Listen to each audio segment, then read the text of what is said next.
The Lay of Al-Ahmar.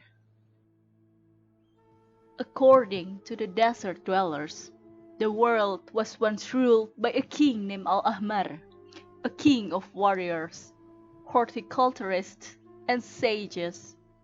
He controlled the winds whistling through the desert. The dunes turned bright silver by moonlight, and the 1001 jinn who hid within the night, and the calls of owls. They say that Al-Ahmar was a son of the sky.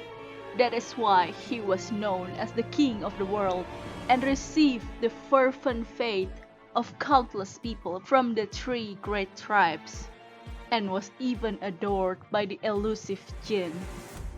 Whenever he looked up to the sky and recalled the boundless paradise high above, and the merciless reign of thousands of years past, Al-Ahmar could not help but lower his noble head and sigh helplessly. In such moments, even the songs of the nightingale and the aroma of roses could not pull him from his sorrow. The desert dwellers knew well that the ravings of nostalgia often presage the arrival of calamity. But in that world where the wise enjoyed peace and happiness, and in the era where brave young men and women courted like lions and roses, no one foresaw the arrival of catastrophe. But how should we blame the people and spirits of the past? Even one as wise as the greatest of sages, Hermanubis, could never have known that the valiant tribe that once could equal the dragons would be reduced to corpse-eating monsters 1,000 years later, and that their solid honor and bones would be buried for eternity beneath the gilded dunes.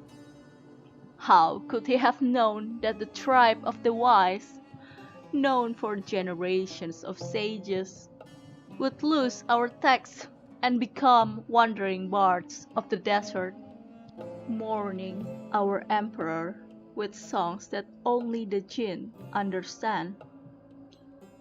It is as the sages say, a mere thought can yet often bring forth calamity, if it is from the undisguised melancholy and madness of a king. Thus did the 3 retainers of Al-Ahmar, may 7 times 7 curses fall upon them, present their strategy to the king. Your Majesty, ruler of the world, lord of the 4 corners of the earth, king over jinn and mortals alike, the Goat King, the minister of all ministers, spoke flatteringly. I humbly beg your pardon if I overstep, but your Majesty, I'm certain you are aware that indulging in dreams of old and sorrows of the past is no way to be for long. The endless power and wisdom of this land can build you a palace that surpasses the heavens, your Majesty, and it shall bring your people a prosperous future. No, Al-Ahmar said with a frown, and the Goat King fell silent. Your Majesty, son of the sky, subjugator of gods, and greatest of all sages, the Ibis King, the scribe of all scribes, advised. The divine punishment of 1,000 years past brought the downfall of wisdom and history. For a better future, your Majesty, you should take control of the past. The present oasis hold the wisdom of the present, but if we are to seize the past, we must act swiftly. No, Al-Ahmar struck the ground with his staff, and the Ibis King fell silent. Your Majesty, Lord of Dunes and Oasis, guide of the living and the dead, master of all elements. The Crocodile King, the commander of commanders, spoke frankly.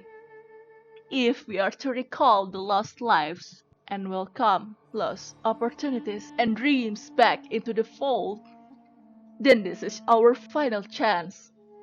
The greater the authority, the greater the emptiness.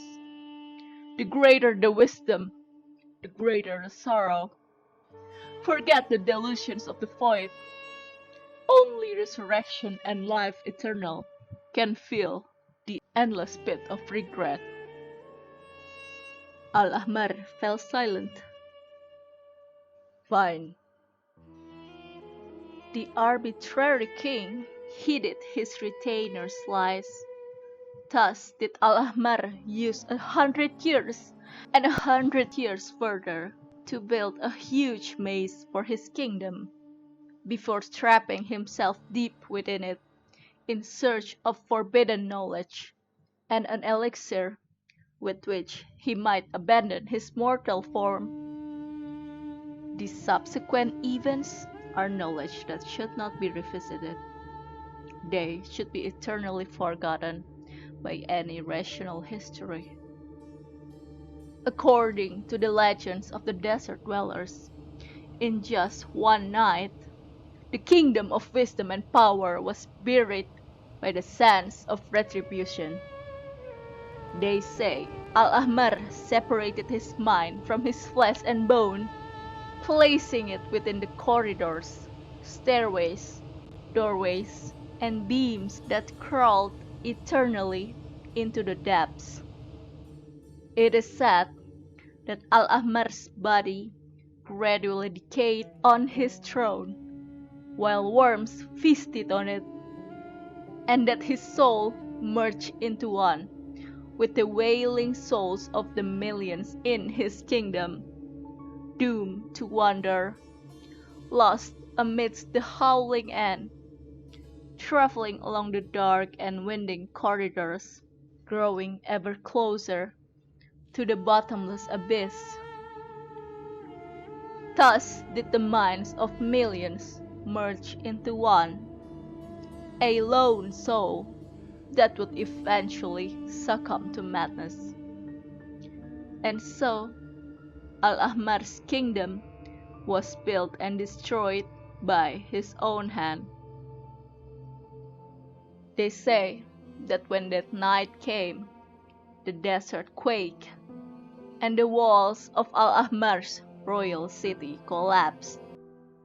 1,001 pillars trembled before the gale, and the bulls and griffins that once stood proudly atop them, gazing down at the lifeless dunes, now reluctantly fell into its gilded embrace. Countless people, sage or fool, hero or coward, all of them vanished within the sandstorm that night. The lucky survivors fell into eternal silence. It's said that they were made blind and mute as punishment for their sin of benefiting from forbidden knowledge. The sages say that trying to keep knowledge for yourself is ignorance, and the punishment for ignorance is ignorance itself. As for the descendants of the ignorant, who have lost their history, the Eremites say, "We have returned from the land of the lost. The sky of the ages we have changed. Fear shall not stop us. No God shall we heed. Across the ocean of sand, akin to gravel, to its end we shall sail."